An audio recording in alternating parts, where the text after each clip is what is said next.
the day. A little background story about myself. So my name is Darren Lee, past graduate of BIS, working currently as a product owner in Revolut. And I also have my own podcast and own agency, which is called Kickoff Sessions inside of this. But that's a bit of backstory about myself. But the whole purpose of today is we have a panel of 4 people. And what we're going to discuss is getting into kind of the background of their careers, potential opportunities that you may want to get into yourself, and looking at some of the obstacles and challenges that happens in these career life, which can be also kind of complicated when you're starting your own career, which is a big area that I've also been kind of focusing on. So it's going to be cool to get other people's perspectives today. And that's the whole purpose. So before we get into some of the detail, can we get a small bit of a background story between kind of some of the panel of guests? So we have Roisin, Emer, Kira, and Sarah today, who come from different backgrounds. It's really cool. Some are small startups, some are scaling companies, some are established companies, and some even have their own ventures. So we might kick off today. Even Emer, if you want to start, just a small background between what you're up to and your current role at the moment. Yeah, thanks a million, Darren. I'm delighted to be here today and happy International Women's Day to everyone. I'm a BIS graduate from Cork and I'm currently working as a technical consultant in WorkVivo. So WorkVivo is a startup IT company based in Cork, but we're now all over the world as well. My role is to lead the technical onboarding of our software with our clients. I support the technical setup, the configuration and the testing so that the customer can be confident that they can go live with our software. But like all startups, I can be involved with anything as the day goes on. It's not just the day job, which is the nice thing. And outside of work, I volunteer with the Make-A-Wish Foundation, helping grant wishes. And I also have my own food blog on Instagram, which is kind of just a hobby on the side. Hobby on the side for now, but yeah, working in a startup space, you definitely do multiple different things at once. Kira, do you want to give a small background to yourself? Yeah, so hi everyone, happy International Women's Day. So my name is Kira. I graduated from BIS last year. So I'm working in Caribou Group at the moment. So I'm based in Cork, but all around the world at the moment. And I do work with just the wider group as well. So the US and that kind of thing. And so my role is RPA development in Caribou. So it is end-to-end automation. So from the very start of discovering potential candidates for RPA to developing them, implementing them. So yeah, that's a bit about me. That's cool. That's cool. And Sarah, yourself from Workday's perspective? Hi everyone, and happy International Women's Day as well. Thanks for having me. So yeah, my name is Sarah Mcnamara. I graduated in 2017, which feels like an age ago. So in terms of like the virtual world, like I was doing about 2.5 years in the office as a graduate. I started out as a graduate consultant with Workday, and then during the pandemic I actually progressed into a product management, project management hybrid role in a new team. So it was interesting navigating that jump in my career completely with a new team and in a virtual environment. But I was working in Dublin, but I'm from Limerick, was in Cork, and now I'm in London. But my job has taken me a few different places. I don't have anything as interesting as a food blog, but like as much as anyone else, I love just getting out and doing technical things outside of my day-to-day job, and just trying to be as creative as possible and explore that even within my own role. And Workday is a really big company and there's loads of opportunities, so it's been interesting to navigate through as a graduate and then seeing other opportunities that have been available. But yeah, that's me. That's cool. That's cool. We definitely want to get into some of the detail about how you changed from, Yeah. being on site in 2017, 2018 to a full change model, which is similar to myself. And guys, the last person as well is Roisin. If Roisin has joined, I know she had some issues joining a minute ago. Is she joining the call in? Hi everyone. Yeah, I joined. There's a few technical issues. Yeah, my name is Roisin. Happy International Women's Day. I graduated alongside Kira last year from BIS, and I took kind of an alternative route. So I set up a small e-commerce brand. It's a phone case company. So yeah, since kind of finishing college, I've been navigating the kind of entrepreneurship kind of space and kind of delving into e-commerce and digital marketing, something that I kind of hadn't kind of explored through college. So that's been really interesting. and I'm learning a lot.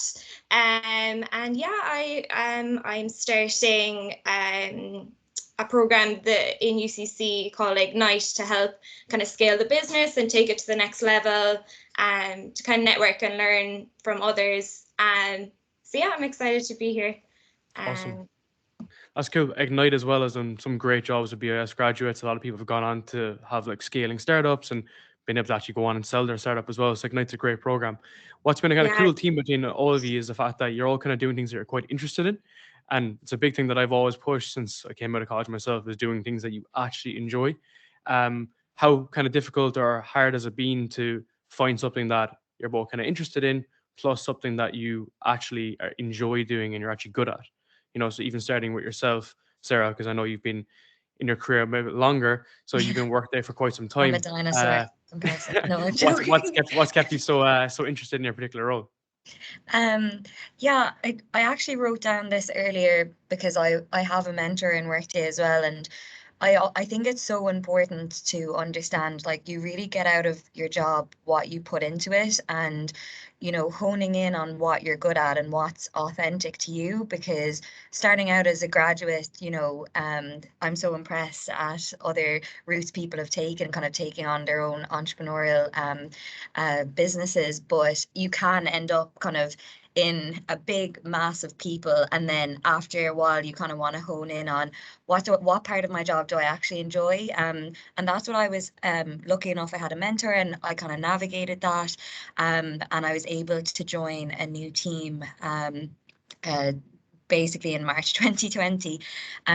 So I think just, you know, for example, if you really like talking to people, if part of your job is as a customer service element, you know, hone into that as there, can speak to your manager about it, speak to a mentor, if that's something you kind of thrive in, or if there's any other skills that are authentic, you think, to you in your day job, just how can you tap into that? Because ultimately, I feel like if you're doing things you're actually interested in, you do your job better and you work better with the people who are around you. And I feel as though that kind of spirit from a mentor I had and my manager just made me challenge myself a bit more and apply to something, because I just knew I would enjoy it. And I think that's the main thing, just going for, you know, what you enjoy, and, you know, setting yourself up in a position that yeah, you feel comfortable taking on a challenge because you've exposed yourself to a few different things. And I think that's really important as a graduate going into a company or getting an idea for a different role. You start one place, but that's an opportunity in itself to see where it goes and just take everything as it comes. So that's basically what happened with me. I just kind of put my hand up, and that, you know, just made sure I spoke up and I said, you know, I want to do that. And yeah, since 2020, obviously everyone I've been working with is in the US by my manager, so that's been interesting. But I think yeah, just to recap on that, just trying to put your hand up for things and just take a moment to reflect, what am I actually interested in? If I look at how my day went today, or as you progress in your graduate role, what were the meetings that lit you up a bit, and how do you maybe tap into that a bit more? Of course. And I think as well, it's quite difficult to figure that out, because you come out with a lot of opportunities, you know, coming out of BIS or even related degrees. There's a lot of choice, and Yeah. having a lot of choice as well means you could do something that you potentially don't particularly enjoy, you know. So it's good to kind of get that alignment. And even, you know, some of your backgrounds are so kind of different as well. Even Kira yourself as, like, you know, an RPA developer, like that's very, very, you know, technical. It's very strict oriented. You know, have you always been interested in that particular area, or were you trying new things out, or is this a discovery phase for you at the moment? Yeah, I think I was always mostly interested in the kind of the technical side when I was in BIS, so I knew that was what I wanted to go into. But I think also I wanted a role that would be exciting and new. So I knew going into my role that it was a pretty new technology, and that it was something that was gaining in popularity, and that just the nature of RPA means that every few weeks you're going to be doing something new. So your different automations, so every 6 to 8 weeks it's a different set of people you're working with, a whole new project. And so for me, that sounded really interesting. It means that you get to meet a lot of people, you get to have a lot of understanding of different parts of the business, and And so it kind of is technical, but also there is a lot of that business element too that you learn in BIS, because you do, you know, have the bit of a business analyst role that you would be learning about in BIS. So it wouldn't have been, you know, the thing I would have thought about, you know, I definitely want to go into RPA, but once I heard about the opportunity, I said, you know, that's definitely something I want to do some discovery around and see how that goes. And I think it was a good choice for me. I think it's quite an exciting area to be in at the moment, especially one that's, you know, gaining in popularity all the time. Of course, yeah, and it's just kind of more trending and kind of getting more interest, and there's more jobs out there as well. So it's good to be able to like find that opportunity and work kind of particularly hard on it. You said something there about discovery, which is really interesting, because even for yourself, Roisin, the work you're doing is just completely, you know, on your own. You're discovering this as you go. So there's probably many, like, you know, hiccups, and there's many difficulties into it. So like for yourself, what's kind of kept you on the view, and now you're going into Ignite, which is a great program. What's kind of kept your interest in it so far? Yeah, so I think kind of initially kind of choosing this kind of career path was kind of I suppose different to many of my peers, but I think what has kind of carried me through kind of the period of doing it by myself before I start this program was curiosity, I suppose. Like from BIS, I think I am quite logically, but I think I'm also very creative. So that was the kind of combination of both. And I think I love learning. So I suppose it's every kind of element of the business, and every kind of, even as every month passes, it's a new challenge. I think I've learned so much about myself in the last, since I've finished college, even, that I never kind of thought I'd learn kind of personally. But I think it's kind of been more like feel the fear and kind of do it anyway. So I think it has been kind of difficult at periods before getting this onto this program, I suppose. But I kind of never regretted it. So I suppose learning something new every week really does kind of spur you on. So it's like, okay, I didn't know this aspect of a business. So it keeps me kind of interested. And that's kind of what spurred me on, learning new things all the time. And I suppose the challenges that come with it too. Of course, and I suppose those challenges are great to be able to kind of push through them and go on and actually like learn new things, you know. So I suppose where you're trying to go to is like scale a business, which is pretty cool because you're doing it for yourself. And even yourself in Workvivo, that's exactly what's happening there. Is as a scaling startup, and you're seeing that kind of growth in that ops role. So how has it been from you since you really started? Because, you know, Workvivo is changing every week, and it's getting more and more interest, and they're building a broader client base as the months go on. Yeah, absolutely. So like when I was finishing college and I was looking for a role, I wasn't 100% sure what I was interested in.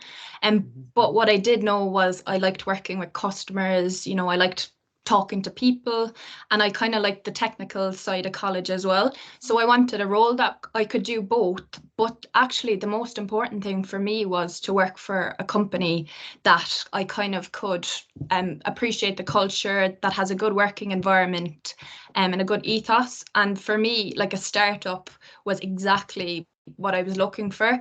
I love the idea of going in early, starting from the ground up, and, you know, getting involved with everything and seeing the company grow. And for me, like, it's been so incredible because when I joined, my team was actually just myself and my manager.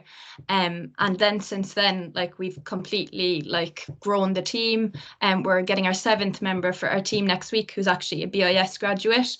But it's just been so amazing to work in a startup, because you kind of appreciate, like, your opinions get taken on board all the time. You're not being told, okay, that's the process and you need to do that.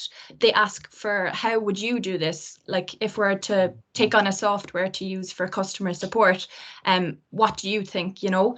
And even coming straight out of college, like, they love that fresh perspective and they grasp onto that. So I really thought like working for a startup was like 100%, like, it really spoke to me, and it has given me such amazing opportunities. And even seeing like all the teams ship shape, and like, you know, you're not stuck in one interest or one role anymore. You're constantly learning. You know, if I'm interested in a particular area, they nearly welcome that.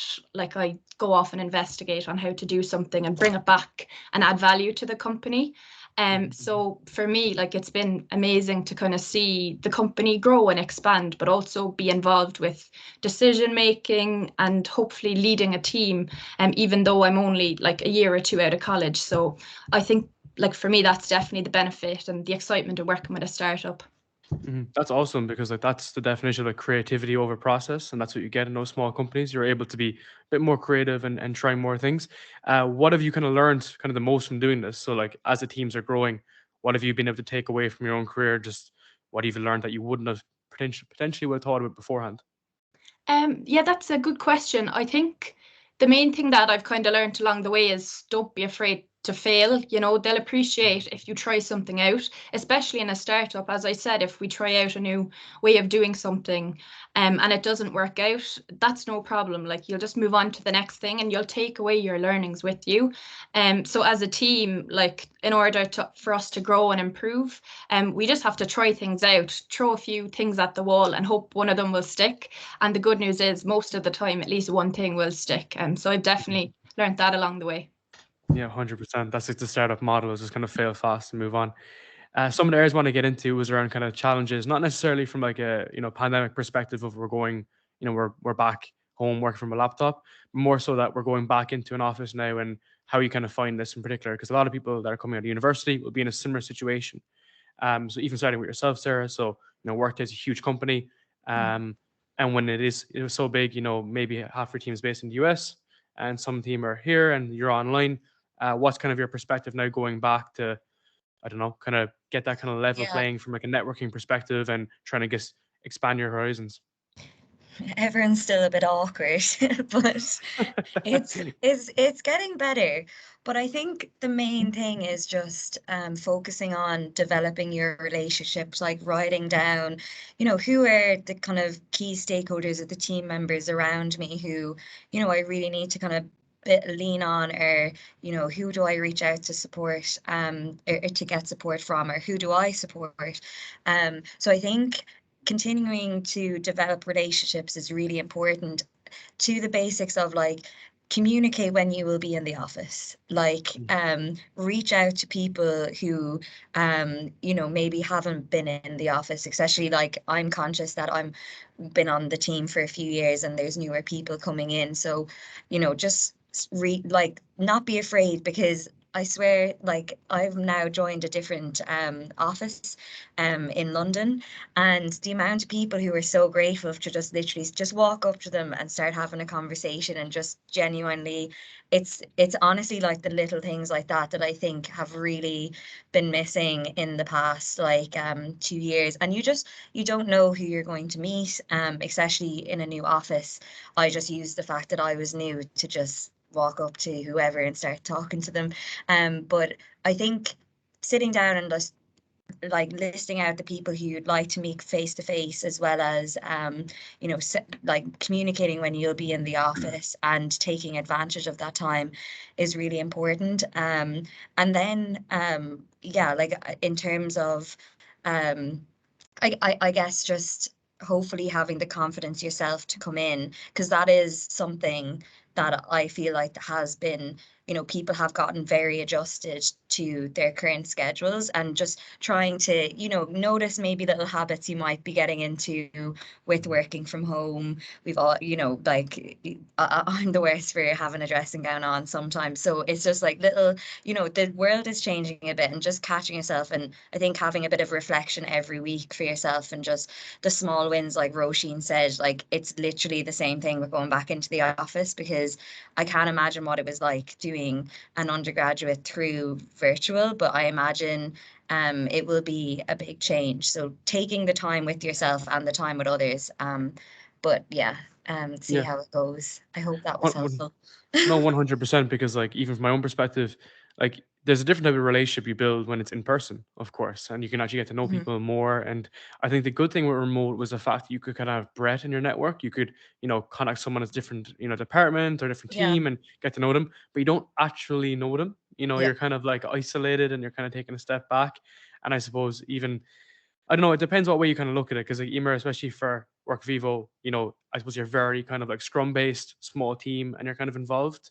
And then I don't know, Sarah, for yourself, I don't know, would it be a bit more dispersed? How would that kind of usually work?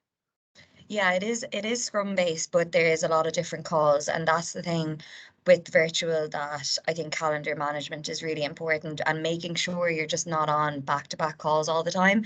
And if there's a possibility to have a meeting in person, just literally capitalize on it, because it will just make your day. Like, you don't think it would, but the difference it makes when you're actually like interacting with people in person, like really drives up morale and things like that for a team. So I have like a couple of QA and developers, and where possible we'll try and meet, but yeah, it is more dispersed, but I think that's something that, do I really need to, now that I can maybe be in the office with a few people, do I really need to have this meeting? Kind of evaluating your calendar again, I think would be important, to not have such a wide breadth of things going on every day, and engaging when you're in the office. Like, I think that's Actually very engaging. important. Yeah, Yeah. not just sitting there. Yeah. Kier, from your own side, so you've joined Carberry, recently enough, and so you've kind of been the opposite. You're kind of a new joiner essentially, or you've been there a few months. How's it been for yourself in Carberry? Have you been trying to get to the office? How's it kind of been the kind of pattern and rhythm? So I was lucky in the fact that for the first few months when I joined, I was actually in full time, which was great because it did mean that I got to, meet a lot of people. So I wasn't fully remote from the start. So I think that made it a lot easier. But I think I would definitely agree with Sarah in that when you are in the office now, because I'm in the office maybe 1 or 2 days a week, that you want to make it count.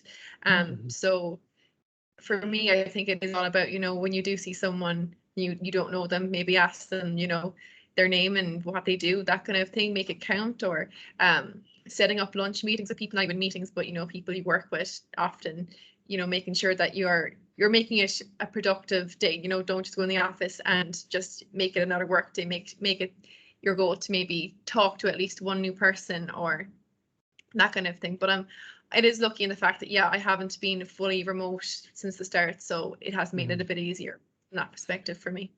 Yeah, that's right. And lastly, Roisin, kind of on your side, it's completely different because you're on your own essentially building this business. But I've seen friends and even myself in those areas that entrepreneurship can be often a lonely avenue. And I think we've even seen this from being work from home, is that we're working with these stakeholders, but we're not necessarily there. So for yourself, are you in a co-working space? Are you kind of excited to get into Ignite so that you can be surrounded by other people? Or what's your kind of work schedule like? Yeah, so I suppose it is a bit different, because currently I'm by myself. So I am looking forward to kind of having a co-working space, especially like during college and my placement. Like the last 2 years have been remote, so I'm really looking forward to kind of networking in person. Like the girl said, like even just meeting someone for a coffee would actually make your day. So the 6 months, that's kind of kept me going, kind of networking that way. I think one kind of other challenge, which mightn't necessarily be an issue for you girls, would be it's hard to shut off. So because I don't have, you might feel the same way, but because it's not like, say, a 9 to 5, but I'm at home, there's no kind of structure to it. I really had to build in my own structure. So it was kind of hard to turn off the phone if there was a customer contacting me, or kind of the kind of digital marketing side on social media. I really had to be strict on the hours of the day I'd kind of run my business, because once you get up even early in the morning, you could be going till night and not switch off your phone. You can become really overwhelmed. So kind of setting a structure in place, even what day every day I'll start at and what time I'll finish at, has really, really helped me. Because I noticed at the start I was just so I was learning so much that I just wouldn't switch off, and then I got a bit overworked. But I'm currently working from home, so no, I'm really excited now to get into kind of a workspace, and even just to, it sounds something small, but being able to drive or get the bus somewhere instead of just kind of arriving in a room.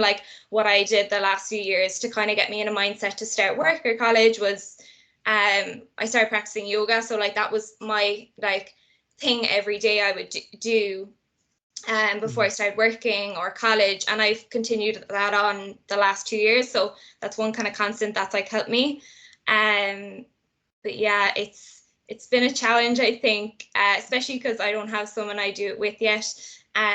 So yeah, it's kind of been something I've been constantly kind of working on. But since everything is kind of opened back up, and in the next few months I'll be alongside other kind of like-minded people, I'm looking forward to it.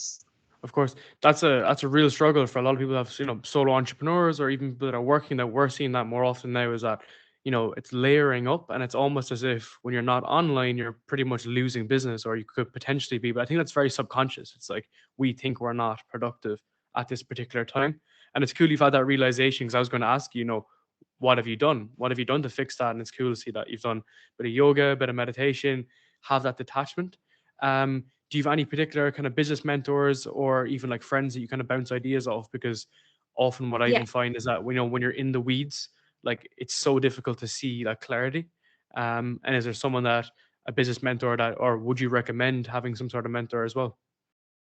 Yeah, so I think for me, like what I've kind of found a lot of comfort in is that a lot of my kind of friends would be my consumer base. So I think getting even feedback from them on like things I'm putting out there, and like I did a digital marketing course. I know it was online, it wasn't in person, but kind of networking that way and kind of getting feedback on that kind of side of things has been really helpful. And like having that kind of mentorship is brilliant. And I think like I'm so early in the process of entrepreneurship, like I've only recently graduated and I have a lot to learn, and like so yeah, I think it's like vital to kind of have people to bounce your ideas off, but also learn from. I think for me, I've taken a lot of kind of, I've listened to a lot of kind of podcasts and books, so like they've been mentors to me in a way. So kind of just seeing their learnings, their mindset as well has also actually helped me a lot. 100%. I think everyone deals with that differently as well. They deal with like the stress and the pressure of it, you know. So even Emer, from your own perspective, like with WorkVivo, you know, potentially you could be plugged in a lot of the time. Things are ongoing. How have you deal with pressure yourself?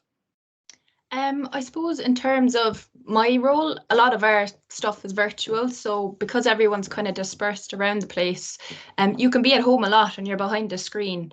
And, you know, if you are having a bad day, you're not able to just, you know, debrief with someone next to you in the office. So I found it can be so helpful to jump on a quick Zoom. You know, if we have a customer call and it doesn't go well, have a quick 10-minute catch up afterwards with my colleague and just debrief on it. Maybe what went wrong, you know, what can we do better next time? And just kind of have those casual conversations where possible that you might have in an office. And then it's important as well, like as Roisin said, to have like structure in your day. Otherwise, you could log on at 9 o'clock in the morning and not log off until 9 p.m. But you need to kind of set boundaries for yourself so that you're not totally overwhelmed and under pressure. If I'm ever onboarding a new joiner, I always tell them, block out your hour for your lunch in your calendar, put in that calendar block so that no one can book you at that time, and just get out the door, get out of your bedroom if you're working in your bedroom, and just make yourself a cup of tea and go for a walk. You just need to kind of take your own initiative and make sure you get that time in there. And then in terms of, you know, getting time away from the day job as well, like if you're interested in event planning or podcast, talk to your manager and say, God, I love event planning. Is there a way I can get involved with, you know, the sports and social committee? And it's a way for you to do work outside of the normal 9 to 5, but you can also meet people on other teams and, you know, grow your network and just take a break from the stressful side of work and do fun things. Or if you like podcasts, you can maybe ask your manager, is there a way I can get involved with making one for the company if they don't have one already, or helping, you know, do things on the side that will take away from the kind of stress and the pressures of work, and just keeping the creativity going.